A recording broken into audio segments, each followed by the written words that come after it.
नमस्कार छात्रों, स्वागत है आपका आपके अपने इस YouTube channel star coaching centre जमुने में। हम लोग देख रहे थे 9वीं कक्षा के गणित पुस्तक का प्रश्नावली 4.2।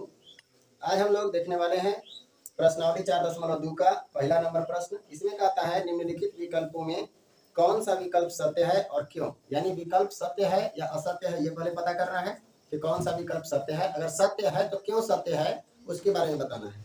यहाँ पे जो सवाल दिया गया है वो आपका दिया हुआ है फर्स्ट का सवाल, y बराबर 3x + 5 का हल के बारे में बात कर रहा है। पहला ऑप्शन में आपका दिया हुआ है एक अद्वितीय हल है, एक अद्वितीय हल है। ऑप्शन नंबर 2 में क्या दे दिया, इसमें कहा केवल दो हल हैं, केवल दो हल हैं। और अगला में क्या दे दिया तीसरा नंबर ऑप्शन में, ऑप्शन नंबर 3 में कहा अपरिमित रूप से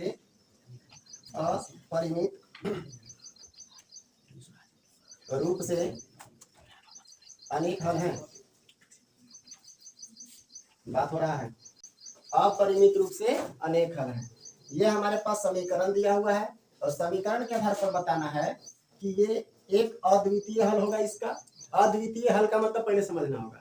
अद्वितीय हल का मतलब एक ही हल निकलेगा, उससे ज्यादा हल इसमें नहीं निकलेगा। दूसरा बोलता है केवल दो हल ज्ञात किया जा सकता है, मतलब अगर हम यहाँ पे x का वैल्यू रखें तो y का मान केवल दो ही आएगा, इससे ज्यादा नहीं आएगा, तब आपका केवल दो हल होगा। और अपरिमित रूप से अनेक हल मतलब जितना बार आप चाहें उतना बार x का वैल्यू रखें, y का वैल्यू लगातार निकलता रहेगा, वो खत्म होने वाला नहीं होगा। तब उस कंडीशन में हम लोग बोलेंगे कि अपरिमित रूप से अनेक हल है। तो चलिए हम लोग हल निकाल करके देखते हैं कि वास्तविकता क्या है।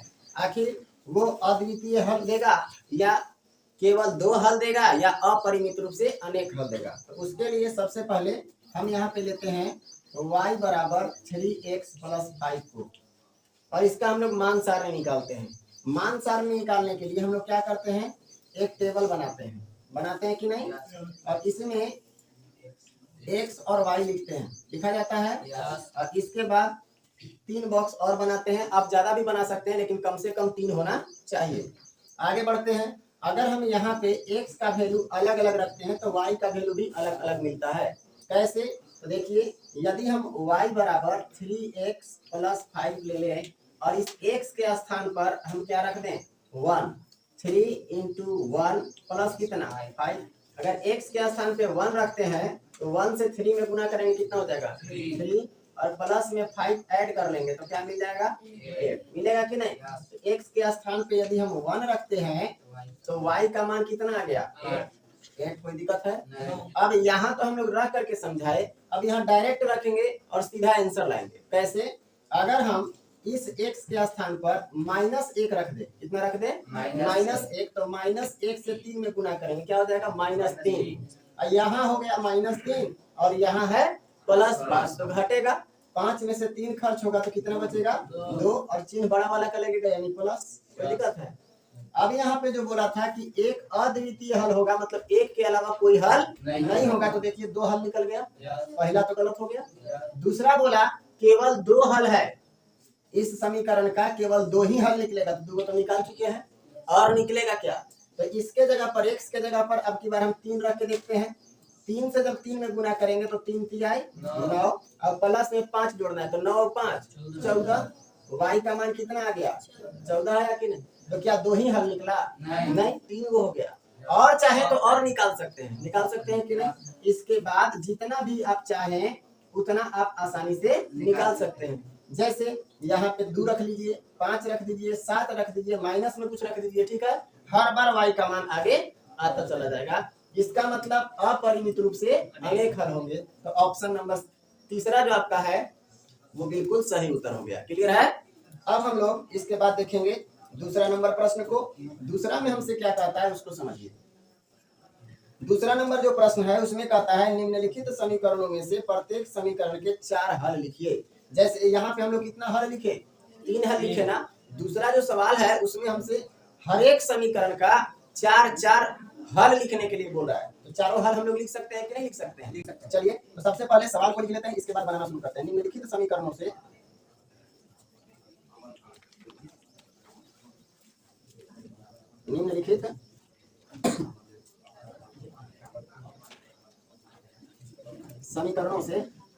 क्या करना है? समीकरणों में से प्रत्येक समीकरण के 4 हल लिखिए। प्रत्येक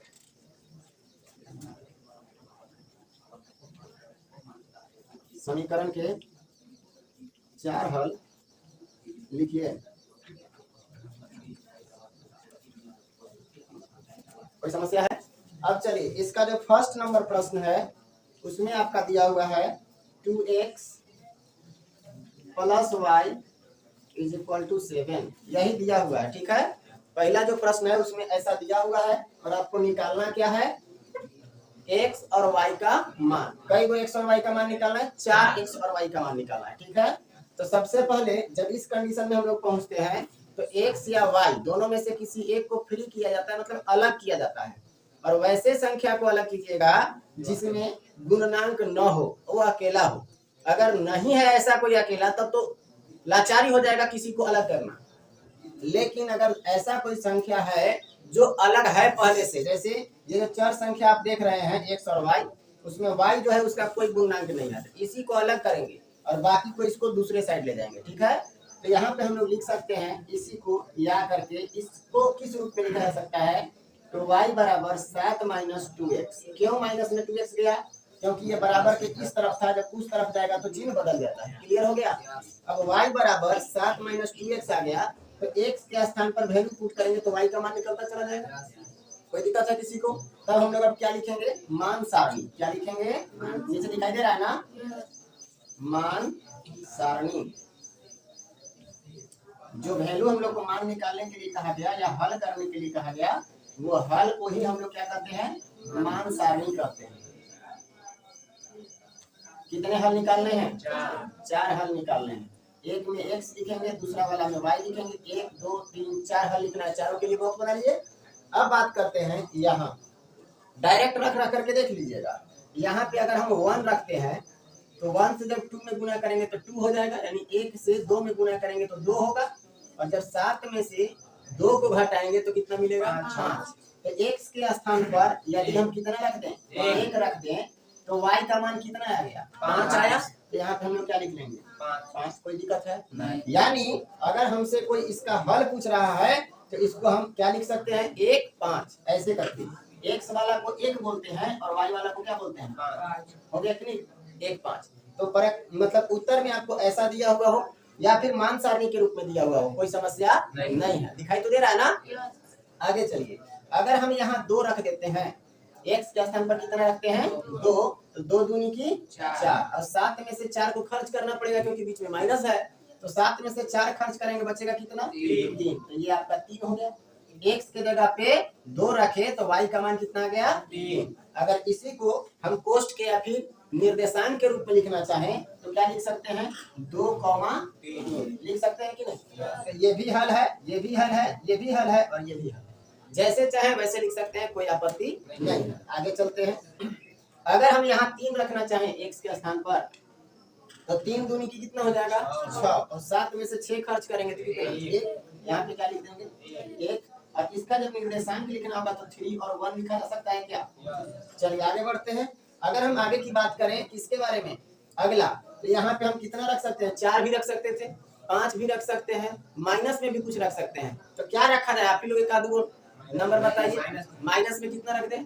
2 रख देते हैं। मान लीजिए यहाँ पे हम -2 रख दिए, तो -2 को जब -2 में गुना करेंगे तो प्लस में 4 हो जाएगा। तो +4 और यहाँ भी +7 है, तो 7 और 4 दोनों प्लस में था तो प्लस में हो जाएगा ना। अब यहाँ पे इसका निर्देशांक के रूप में लिखना होगा तो -2 और 11 लिखाएगा कि नहीं? तो या तो आप मान सारणी के रूप में ऐसे लिख ले या फिर हल लिख करके लिखिएगा समीकरण इतना का 4 हल 1 5 2 3 3 1 -2 और 11। 4 हल हो गया।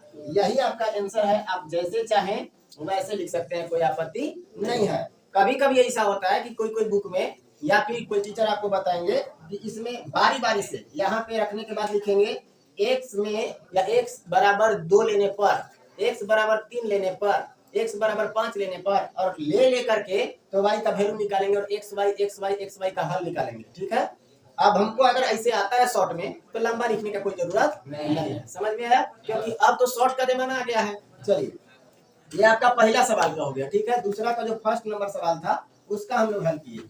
अब हम लोग क्या देखेंगे दूसरे नंबर प्रश्न को कि इसका दूसरा नंबर सवाल क्या था।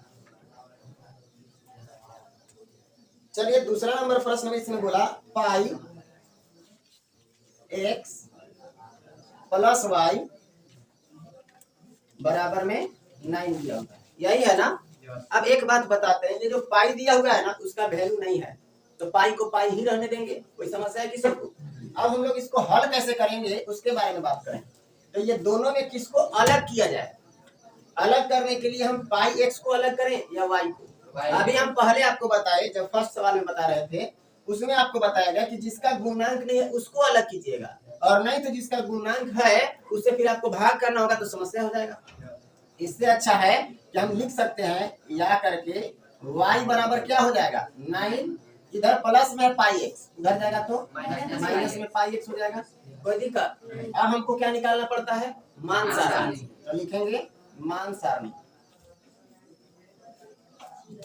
अगर ये मान सारणी आपको आ गया लिखने तो ग्राफ बनाने के लिए भी एक सवाल है जो आगे आपको मिलेगा, तो ग्राफ बनाने वाला में आपको दिक्कत नहीं होगा आरेख खींचते समय। इसीलिए अभी से ही आपको बताया जा रहा है, यहाँ पे x और यहाँ y। अब बताइए x के स्थान पर आप क्या रखना चाहते हैं? कोई भी चीज रख सकते हैं, कोई दिक्कत नहीं है। अगर आप 1 रखना चाहते हैं तो अगर यहाँ पे 1 रख दें, x के स्थान पे 1 रख दें तो y का वैल्यू क्या होगा वो समझिए। 1 से जब हम पाई में गुणा करेंगे तो क्या हो जाएगा पाई, और 9 में से तो पाई घटेगा नहीं तो केवल क्या हो जाएगा 9 माइनस पाई। कोई दिक्कत है? फिर समझिए, अगर यहाँ पे हम बात करें कि पाई में कितना से गुणा कर रहे हैं 1 से, तो 1 से जब पाई में गुणा करेंगे तो क्या हो जाएगा पाई, और 9 में से पाई कभी घटबे नहीं करेगा क्योंकि संकेत है, अंक रहता तब न घटता। तो 9 में से पाई नहीं घट रहा है, नहीं घटेगा तो वही लिखा जाएगा, यानी 9 माइनस पाई लिख देंगे। तो यहाँ हमारा क्या लिखा जाएगा 9 माइनस पाई। कोई दिक्कत है? अगर इसी के जगह पर यानी पाई के साथ जो x है तो x के स्थान पर और कोई मान रखना चाहे तो रख सकते हैं, क्योंकि हमको तो रखना ही है, 4 मान निकालना है तो चारों तो रखना ही होगा। तो बताइए, अगर हम बात करें x के स्थान पर रखने का तो कितना को रखा जाए? x के स्थान पर 3 रख दें। अगर 3 रख देते हैं तो 3 से पाई में गुना कीजिएगा, 3 पाई हो जाएगा, 3 पाई हो जाएगा। अब 9 में से 3 पाई तो घटेगा नहीं, तो डायरेक्ट हम लोग 9 माइनस 3 पाई लिखेंगे। कोई दिक्कत? फिर चलिए अगर आगे बात करें, यहाँ जो माइनस प्लस 1 तो ले लिया है ना, एक तो माइनस 1 ले लेते हैं। ठीक है, माइनस 1 लीजिएगा तो माइनस 1 और माइनस पाई दोनों गुना कीजिएगा तो प्लस पाई हो जाएगा। और प्लस पाई और 9 ये तो कभी जुटेगा नहीं, तो 9 प्लस पाई हो जाएगा। यहाँ पे कितना लिख लेंगे 9 और माइनस माइनस मिल करके प्लस पाई हो गया था ना, प्लस पाई। कितने हल निकाल लिए हम लोग? 1 2 3। क्लियर है? चौथा हल अगर निकालना हो तो कोई भी संख्या ले लीजिए। बोलिए कुछ? 7 लेना चाहते हैं, 7 ले लिए। अगर 7 लेंगे तो 7 से पाई में गुना करेंगे 7 पाई, और 9 में से 7 पाई घटवे नहीं करेगा तो 9 माइनस क्या लिखना पड़ेगा? कोई दिक्कत है यहाँ तक? अगर हमको अगर अलग से लिखना पड़े कैसे, पाई x प्लस वाई, इस तरह से अगर लिखने का जरूरत पड़े तो हम लोग लिखेंगे पाई x प्लस वाई बराबर 9 का 4 हल बराबर क्या क्या होगा? देखिए 1 पहले लिखाएगा ना, comma 9 minus pi, 9 minus pi, एक हो गया। ऐसा ऐसा हमको क्या को चाहिए? 4 को चाहिए। चलिए दूसरा वाला में क्या है 3 और 9 माइनस 3 पाई, है कि नहीं? ये दूसरा हो गया। तीसरा के बारे में बात करें तो -1 और 9 प्लस पाई। अगर चौथा की बात करें तो 7 9 माइनस 7 पाई, और यही आपका क्या हो गया आंसर। कोई दिक्कत है? ऐसे रहे या ऐसे रहे कोई आपत्ति नहीं है, बस आपको ये याद रखना है कि x वाला पहले लिखाता है और y वाला बाद में। ये तो पहले भी बताया गया आपको निर्देशांक ज्यामिति के तहत। अब चलिए सवाल नंबर कौन सा? तीसरा लेकर के चलते हैं हम लोग। तीसरा नंबर प्रश्न में क्या कहा है? तीसरा जो सवाल है उसमें कहा x बराबर 4y। यही दिया हुआ है ना, यस x बराबर क्या दिया हुआ है 4y। अब x तो अलग है ही है, कोई दिक्कत नहीं है। चलिए तो मान सारणी डायरेक्ट लिख दें, लिखते हैं मान सारणी। अगर पहले से अलग है तो कोई आपत्ति नहीं है, जब अलग ना हो तब समस्या होता है। मान सारणी के तौर पर हम लोग बॉक्स बनाते हैं।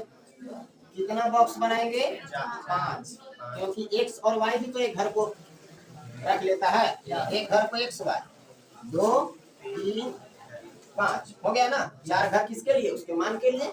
अगर x के अब x के स्थान पर वैल्यू नहीं रखेंगे क्योंकि x अलग हो गया है, तो y के जगह पर रखेंगे तब ना x का मान निकलेगा। तो y के स्थान पर कितना रख दें, कुछ भी, 0 रखने का मन करता है रख दें। एक को तो हमें 0 नहीं रखे हैं, रख दीजिए। y के स्थान पर 0 रखेंगे तो x का वैल्यू क्या हो जाएगा, 0 में 4 से गुना करेंगे x बराबर 0 आ जाएगा, 0 हो गया। आगे चलिए, अगर 1 रखते हैं तो 1 रखिएगा तो 1 से 4 में गुना करेंगे तो कितना, यानी y के जगह पर अगर हम 1 रखते हैं तो x बराबर 1 चौके 4, तो x बराबर क्या हो जाएगा। अगर हम y के स्थान पर -1 रख दें तो -1 से जब 4 में गुना करेंगे तो क्या हो जाएगा -4, तो यहाँ पे क्या लिख लेंगे। फिर आगे बढ़िए, यहाँ पे 2 रखना चाहें तो y के जगह पे अगर हम 2 रख लेते हैं तो 2 चौका 8, तो x बराबर क्या हो गया 8। कोई समस्या है।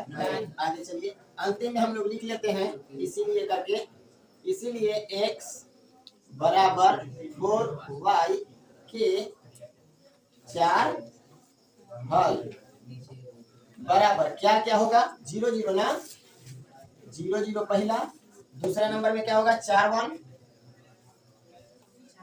तीसरा में क्या होगा आपका -4 और -1, और अगला क्या होगा 8 2, और यही क्या है आंसर।